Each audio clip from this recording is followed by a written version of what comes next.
اللہ یقین اور آزمائش کے لیے بس اپنے خاص بندوں کو چنتا ہے، اور جنہیں چن لیتا ہے وہ اللہ کے انتخاب پر راضی ہو جاتے ہیں۔ پھر ہم ہر اس سانس پر یقین رکھتے ہیں جو اللہ نے ہمیں خود تک لے جانے کے لیے دی ہے۔ پھر ہم خود کو معاف کرنا سیکھ جاتے ہیں۔ پھر ہم اللہ کے فیصلوں میں اپنا سکون تلاش کر لیتے ہیں۔ اللہ تک ہم اچانک ہی نہیں پہنچ جاتے، بہت لمبا سفر طے کر کے اس تک رسائی ملتی ہے۔ جب ہمیں اڑان کا شوق ہوتا ہے تب وہ ہمیں منہ کے بل زمین پر گراتا ہے۔ پھر جب یقین کے پر زخمی ہو جاتے ہیں تو ان زخموں کو محبت کے ذریعے بھرنا سکھاتا ہے۔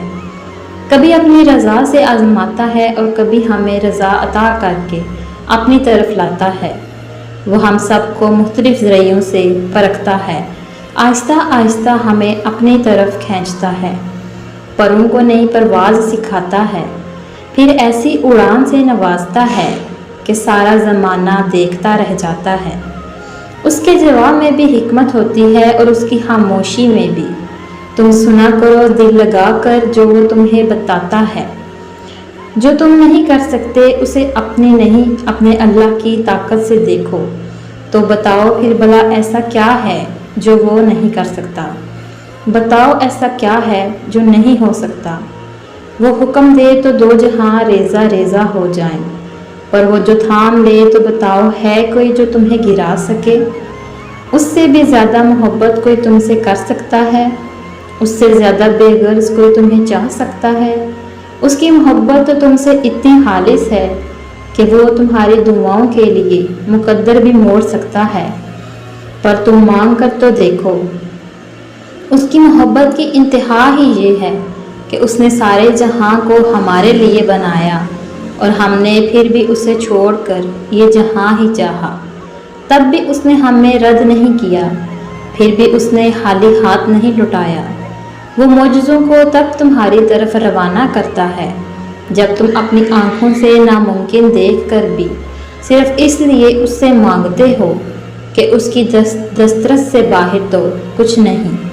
جن دعاؤں نے آپ کے لیے بہتریاں لانی ہوتی ہیں ان کی قبولیت کا وقت بھی اتنا ہی طویل ہوتا ہے، کیونکہ وہ دعائیں ہی اصل میں ہمارا انعام ہوتی ہیں، اور ہر انعام سے پہلے امتحان ہوتا ہے، تو یہ تاخیر بھی دراصل اجر ملنے سے پہلے کا امتحان ہے۔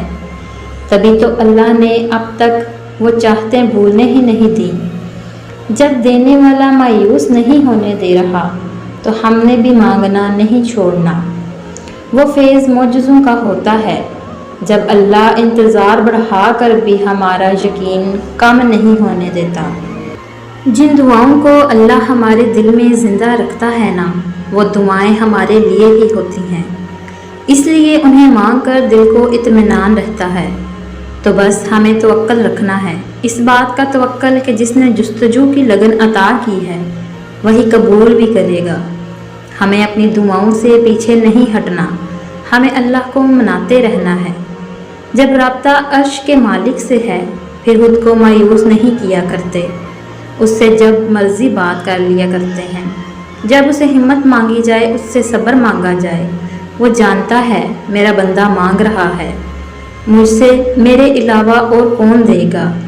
بے شک دعا صرف اللہ سے کی جاتی ہے، تو کیسے نہ دے گا تمہیں سکھ، کیسے چھوڑ دے گا تنہا تم کو؟ جب کوئی نہیں ہوتا تب صرف اللہ ہی تو ہوتا ہے، جب کوئی نہیں سمجھتا تب صرف اللہ ہی تو سمجھتا ہے۔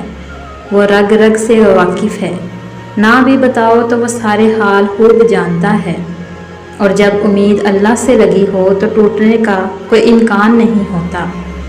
کبھی کبھی مسئلے اتنے بڑے لگنے لگتے ہیں کہ وسوسے آنے لگتے ہیں کہ اس کا کوئی حل نہیں۔ اگر ہر پریشانی کو یہ بتا دیا جائے کہ اللہ کتنا بڑا ہے، کہ میرا رب میرے ساتھ ہے، یہ پریشانی زیادہ دیر رہ ہی نہیں سکتی، تو دل مطمئن ہو جاتا ہے۔ پریشانی کا حل یہی ہے کہ اللہ سے بات کریں، اللہ سے مانگیں، اللہ پر چھوڑ دیں، اللہ پہ بھروسہ کریں، اللہ سے کہیں، وہ سب جانتے ہوئے بھی سنتا ہے۔ اور وہی تو ہے جو سب سے زیادہ تمہیں سمجھتا ہے۔